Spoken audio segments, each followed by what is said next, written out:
बिरछा भरिसां मुतासिरीन पारां बरसाती पाणी निकाल लथण ऐं राशन तोड़े ख़ैमा मनपसंद माण्हुनि खे ॾियण ख़िलाफ़ एहतजाजी मुज़ाहिरो कयो वियो।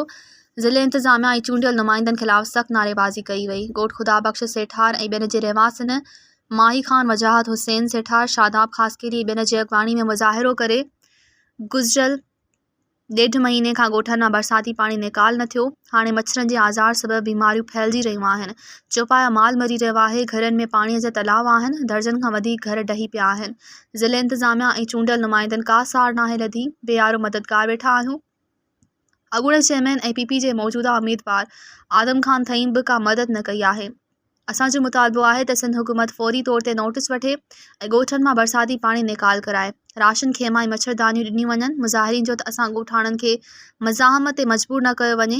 ॿी सूरत में चूंडियल नुमाइंदनि ऐं ज़िले इंतिज़ामिया ख़िलाफ़ रोड ते धरणो हणंदासीं।